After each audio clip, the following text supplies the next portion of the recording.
Hi, I'm Bryn Krug, the chief copy editor. And I'm Sarah Rose, the assistant lifestyle editor. Welcome back to The Trend, a Northern Star pop culture podcast. Each week, we talk about what's been trending on Instagram, TikTok, Twitter, X, and everything in between. We're going to be ranking 4 to 5 topics, beginning with what we think is in and what we think is out. Let's get cracking.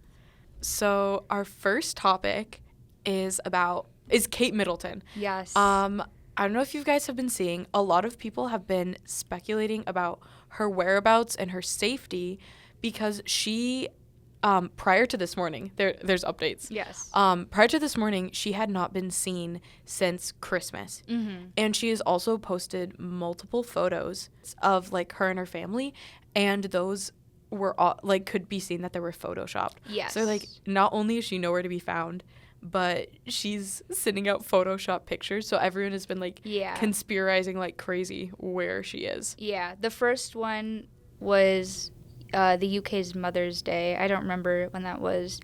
And the royal family page posted a Mother's Day picture with her hugging her 3 children.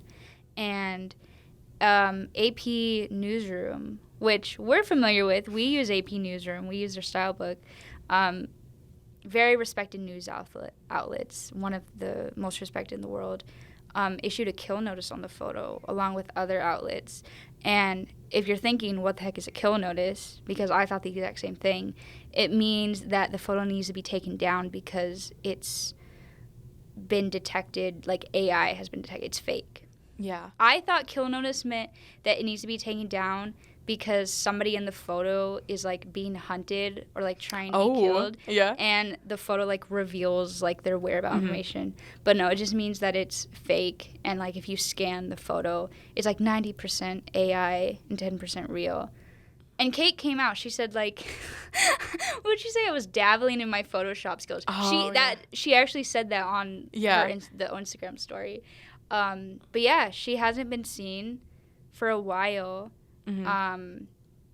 And tell us the big update. Oh, go on. I was going to say, people pointed out, like, right after she gave birth, she was, like, made a public appearance. So they're like, right. Oh, this is so weird. But what the royal family, like, issued, they were saying that she had an abdominal surgery back in January. Mm-hmm. And, like, that's why she wasn't seen. Right. And another, like, suspicious thing that people were saying was suspicious was that, like, she donates to a lot of charities. Yeah. And she had a lot of charities that she had, like, events and obligations to and did not, like, cancel on the events till, like, the week before. The week before, that's so right. They're like, oh, like, everyone was, like, conspirizing until this morning. We're filming this on Friday the 22nd. Yes, we are. This morning, Kate Middleton issued a video, and it's herself talking, and revealed that she has actually been diagnosed with cancer, and she's been undergoing chemotherapy this whole time. Which makes sense. Yeah. Very scary. Definitely runs in the family, because King Charles just got... Yeah. I was going to say, they're not related, but... No, they're not related. Both sides of the family. Ooh. Yeah. It's bad for the children. Yeah, I know, like, she made a comment in the video, like, oh, it's hard to explain this to our children, which it is very sad. I'm glad that we now know her whereabouts, because that was scary about being, like... It was. Yeah. People, people were speculating that, William was having a mistress, and, like, he's cheating, or, like, she died. All these theories. And it's weird because if something was like this to blow up, the royal family would come out and make a video immediately discussing it. Instead, they were only discussing it through, like, Instagram posts. Yeah. Still no Kate. And then actually the other day, TMZ caught Kate and William walking together at, like, a farmer's market or something. Mm. And then it comes out with the cancer news. So she was just stuck in the hospital. Yeah, but it's a very weird situation, and obviously, like, the royal family does things very differently and keeps things private. But, like, I'm glad we know where she is now, and I hope that she makes a good recovery. Yes. Yeah. I don't, because it's weird, because I don't care at all about the royal family. I only like Meghan Markle. Yeah. Because I've known her since she's been an actress. But this, I blew up. And it's so easy to get invested in stuff like this. Yeah. Also because it's such a mystery. People love a mystery. It is. But, yeah, it's crazy. Because with the traction, how much traction the royal family gets. Oh, that's another thing.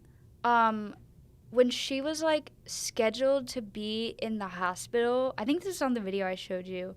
When she was scheduled to be in the hospital for, like, the surgery, there was a photo that showed all these paparazzi and media, like, circling the entire hospital after the royal family made an announcement saying that she was in the hospital.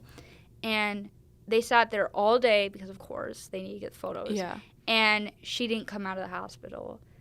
And so they lied. I don't know if they lied or not, but... Yeah, and then also, that video said that, like, no one saw, like, Prince William, like, visiting her. Yes, that's where I think that's where the cheating scandal stemmed from. Yeah. And also, like, history of that. But very interesting. Mm-hmm. I've been loving the drama. Yeah, but I hope she makes a full recovery. I don't care about them, but it is very sad because she has very young children, and so I hope she continues to live a long life. Mm-hmm. All right, our next topic. It's another heavy topic. Yes. The recently released documentary called Quiet on Set. It's an HBO docuseries kind of exposing the things that went on behind the scenes in a lot of children's shows and to child stars, specifically on Nickelodeon. Yes. And I mean, we've been hearing for years that, like, Dan Schneider, the creator of Victorious and iCarly, is like not a good guy. Has so many, like, allegations of inappropriate on-set behavior against him and, like, to literal kids. Yeah. And then also, like, I mean, if you rewatch the shows, it's like there's so many, like, innuendos and jokes that is innuendos. Like, those did not need to be in it. No. Like, the actors didn't need to be doing this. The kids did not need to be doing this. But it's kind of blowing up both for talking about, like, what happened with him and Amanda Bynes. And then also Drake Bell is interviewed in the show talking about his experiences with his acting coach, Brian Peck, I believe. Brian Peck, right? Peck. And the, like, abuse he suffered from him. So it's been all over my For You page, just different clips of the show. Yeah. I was telling Bryn before, like, I haven't watched it because I don't have HBO, but I basically know what's going on because I've been just keeping up with it on Twitter and TikTok. But it's so crazy. Because Dan Schneider was... Well, I will say, one thing that's sad is that you grow up with these shows, you grow up with these people. And I said this when Jeanette McCurdy's memoir came out. And then everything gets exposed, and it's like your childhood is... It's like... It's sad to think about. Yeah. But he was a huge... Like, he brought... Dan Schneider, creator of iCarly and Sam and Cat, he also, like, co-created Drake and Josh and a few other shows. What was the one Amanda Bynes was on? The Amanda Show? The Amanda Show. And then she was in other stuff, too. She was a huge child star. I never watched any of her stuff, but of course I know about her. But he, like, basically brought Nickelodeon to what it is today. He made it, like, an empire of a channel. But he is a disgusting man, and I'm very glad that he's getting exposed for everything that he's done. Yeah, and it's hard, too, because so many of these people, it's like, if they speak out, they're going to be blacklisted in Hollywood. Like, their career is over. And then also, I think they could also potentially get sued. In Jeanette McCurdy, who is in iCarly and Sam and Cat, both shows created by Dan Schneider, recently released a memoir called I'm Glad My Mom Died. Yeah. And in it, she just kind of she goes into all the, like, abuse and, like, things she suffered as a child star. Yeah. A lot of that was from her mother, but some of it was from who people speculate to be Dan Schneider. Yeah. But she just calls him, like, the producer or like the director, the creator. Yeah. The creator, and it has to be about Dan. Yeah, like everyone thinks it's about him, but it's like I think it's like she was afraid of getting sued or like just afraid of like, hey, if I put this out. So like people have been speculating and like saying stuff about Dan Schneider and like making their own content about it. But I feel like it's really good that this is like an HBO docuseries is putting it into such a more like real, like significant light. And like so even like so many people, like adults who worked with Dan Schneider on the show, like in their interviews are saying like, oh yeah, he did this weird and inappropriate thing. And a lot of people like in response are like, what? Like they're saying, oh yeah, I thought it was weird. Like why didn't they do anything? Right. And it is like when, you know, someone is in a position of power like that, it can be scary to like, oh, if I speak up, I'm not going to have a job. Like I need money to put food on the table. Yeah. So it's like, I'm glad that it's like HBO is doing this. And this is such a big thing that it's really like, proving that like, oh, this happened and this needs to be talked about. Yeah. And a lot of people that worked under Dan were given the hush money, that if they did see something that where he was like, they paid them and was like, shh. But Jeanette McCurdy was one of the people who didn't take the money. But what I wanted to touch on was Amanda Bynes is probably the most important person in this whole thing. Yeah. Because Very said Dan got her pregnant when she was 13, a baby, and she got an abortion. And she tried to she went to court, and sadly she didn't win. I don't think so. And also Drake Bell, who came forward, it was one of his co-stars like publicly came out and didn't defend him, like tried to say like, no, you're lying or whatnot. It was a co-star on like Drake and Josh. Oh, I know. I think his name's T-Bone from iCarly did the interview with Dan Schneider. As like a response, but it's like posted on Dan Schneider's YouTube channel. Like it's very PR-y, just trying to clear his name. Like, oh, I didn't do these things. Yeah. It makes you wonder, like, what the heck is he doing now? Yeah.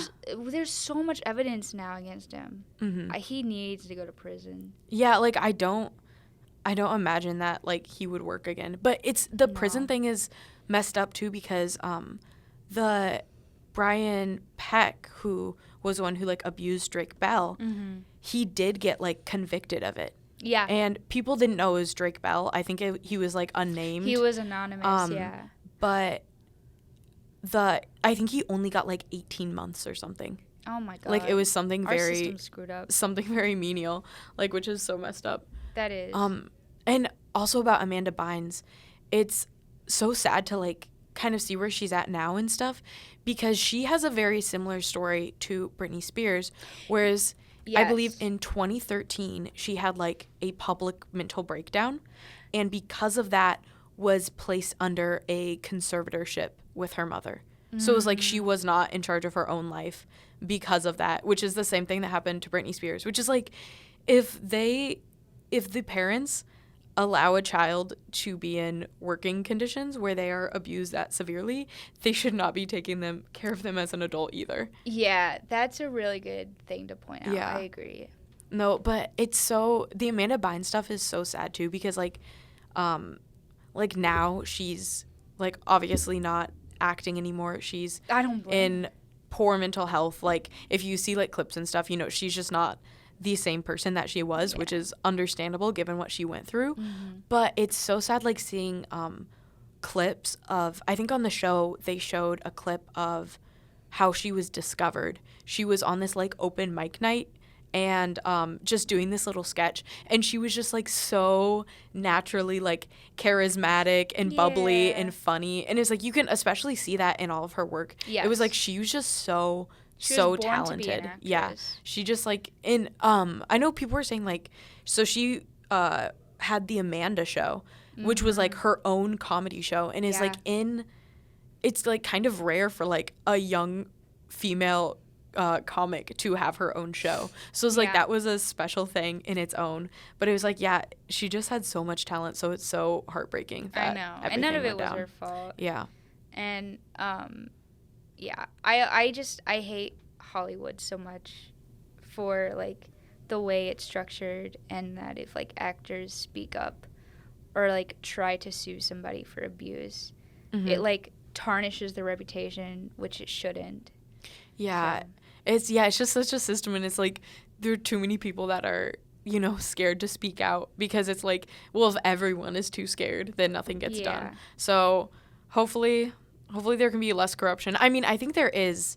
Like, with Disney and Nickelodeon now, I at least hope. I think it is better now. Yeah, but the regulations have definitely changed. And hopefully this documentary helps a lot of actors come out. Yeah, but it's so crazy because it's just, like, those are the shows that we grew up on. And it's, like, it's so tragic because, like, you know, that stuff was happening to them. Yeah, very, very sad. But very interesting documentary. I will probably have to pirate it to watch it.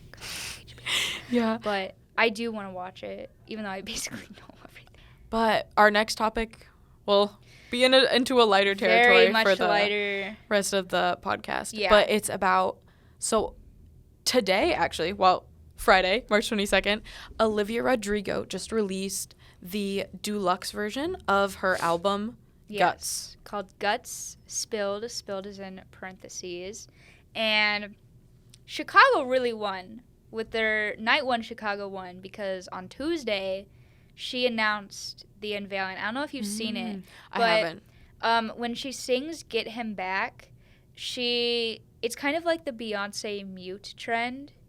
Do you know about that? Like when Beyonce was on tour and she sang, now everybody on mute, and everyone went silent. Actually, maybe I've seen it. I'll have to show you. Yeah. You're supposed to go completely silent. Where Olivia Rodrigo would pause because there's a lyric in Get Him Back that says something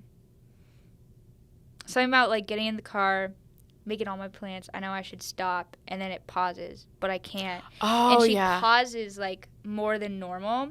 And during that, she, like, had her dancers around her, and she, like, opened this crumpled paper, and it said Guts Deluxe out Friday, and all her dancers, like, 5 of them held the 5 songs on paper.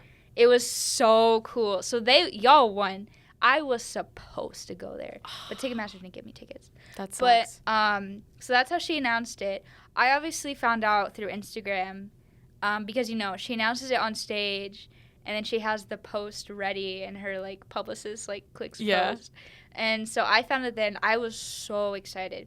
But it released today. 5 brand new songs. 2 of them not so new. The 2 of them, Obsessed and Scared of My Guitar, actually have been unofficially released on the Guts Deluxe vinyl back in November. And so people who bought the deluxe vinyls could hear that. I've been listening to those songs on Spotify in, like, the podcast mode. It becomes like an episode because they're unofficially released. And so I was very excited that she was finally releasing Obsessed. And when she does this, she re-records it. And so it sounds a little bit different because her vocals are not the same. Oh, yeah. Oh, it's so good. And then Scared of My Guitar is a very, like, soft indie pop song. It's great.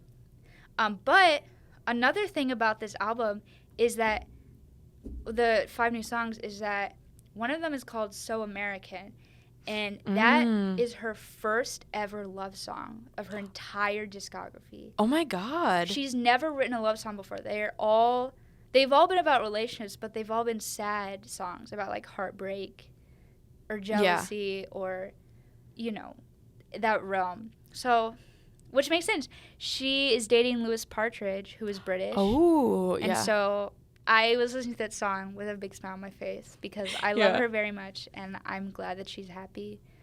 They're a very good pair. I like them together. Yeah. I like that she did the spilled in parentheses. I know. I think it's, like, it could have just been, deluxe edition. But, like, that mixes it up. I like that. I know. I like it, too. Yeah. So I think it's great. I I've listened to, besides Obsessed, I've listened to all the songs like once, so I need to re-listen to them. I listened to Girl I've Always Been and Scared of My Guitar. I think I liked Girl I've Always Been. It did sound different than I felt like the rest of the album. When it started, I was like, don't tell me she's going country. Because for it is a little country. Second, I hate country. You if do? You guys didn't, oh my God, I can't stand it. And everyone, I love Lana Del Rey, and she's releasing a country album. Oh my God. I'm gonna have to force myself to listen to it. I feel like it depends on the country for me. I kind of see why she didn't initially release it on the album, because I only listened to it once. So like I definitely want to listen to it again. But like I really liked it. But I would see like if it is a totally different vibe, like it makes sense why she had to like cut it. But I'm excited to listen to it again. That's true. No, I've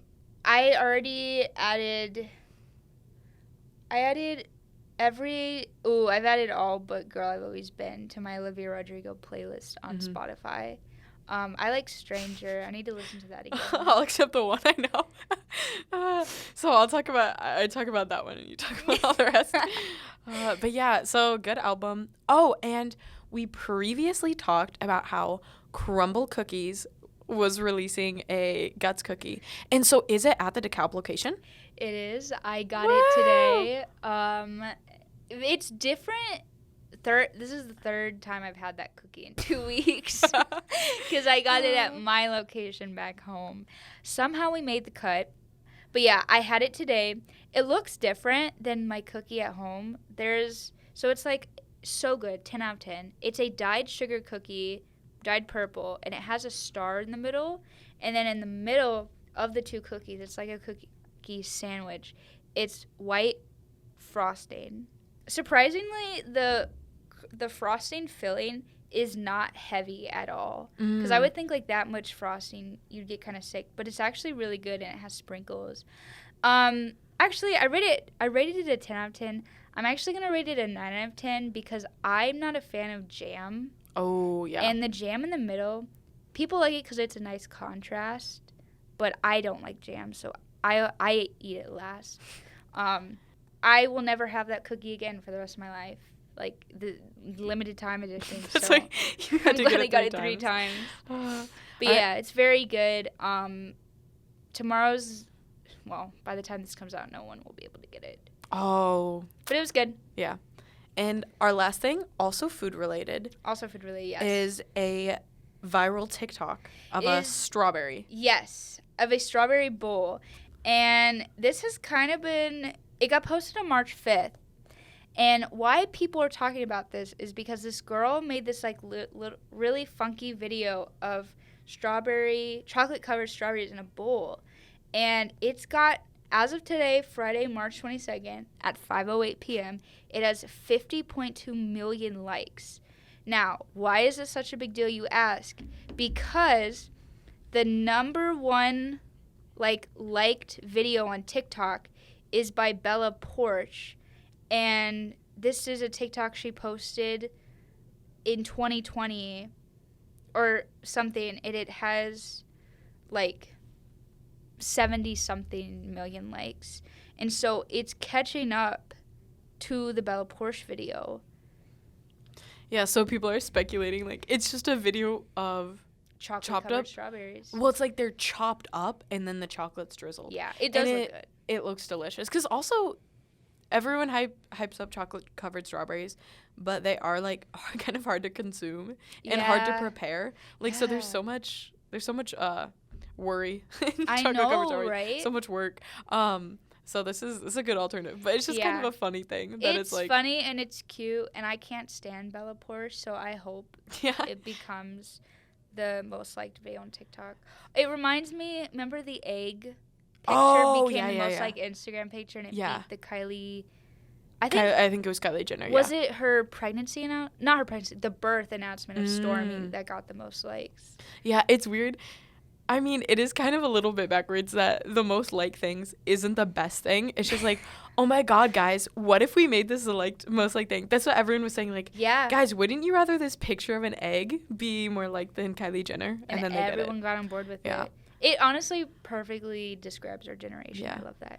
But if you want it to be that way, go find the video and like it. Yes, please. Oh, we got to get those numbers up. Yeah. All right. And now into the ranking. This is kind of a difficult week for ranking and doing like the in and out thing. It is. Because there are negative things, which is Yes. like, so it's kind of hard to like say that. Yeah. I have my 2 ins, though. Oh, wait. Ooh. Yeah, I would say, I'm going to say 4th place is Kate Middleton, just because, like, it's very sad that she and her family are going through that. And it was also, like, while it was going on, well, it was interesting to theorize. It was still, like, we are worried about this person's safety. So I'm going to say 4 and out. Yeah, out because it's the royal family. Ugh. But also, I would have said it was in if the cancer news didn't come out. Yeah. Now that it's out, it's out. Yeah. And then we have the, what should be 3? I want to put the strawberry video. Yeah, at 3. Because just because it doesn't beat Guts or Quiet on Set. Yeah. It's cute. Yeah, it's like, it's just a fun little thing, but Yeah, it's not that important. but it's like, I can say in, though. It's in, but it's also out because it's like you look at it, you laugh, and then you kind of forget about it until someone brings it up. It's just to kind you. of irrelevant. So, yeah. I'm going to say, honestly, I would say 2 Quiet on Set. Because Really? I was going to flip them. Because it's like, I think it is really good that this documentary is being made. And it's like really important. Yeah. But it also just totally sucks that it happened in the first place. Yeah. So it's like, it's still a bad thing to happen in the first place. And I think Guts is an objectively only positive thing. That's true. So I think it's really good that this documentary has been made. And I think more episodes are continuing to come out. There are currently only 4 episodes out. But so I think, I'm gonna look that up. I think that's really good. But again, it's just so tragic. And also will be an upsetting watch as well. It is. It's very depressing. And unlike the strawberry video, this is something that will stick with everybody because it's going to be talked about for a very long time. Yeah, I mean, it's already been talked about for a long time, too. Yeah. Very sad. But yeah, Olivia deserves number 1, especially with the cookie as a side. Yeah, she had her cookie, she has her tour, and New then music. I like the spilled. I feel like it's slightly reminiscent of like Taylor's version, but because it's just something more. But yeah, and songs seem good so far. So very much definitely in. And that concludes our episode 6. We're at 6 already of The Trend. Thank you for listening or watching if you're tuning in on YouTube, and we'll see you next time. Bye, everybody. Bye.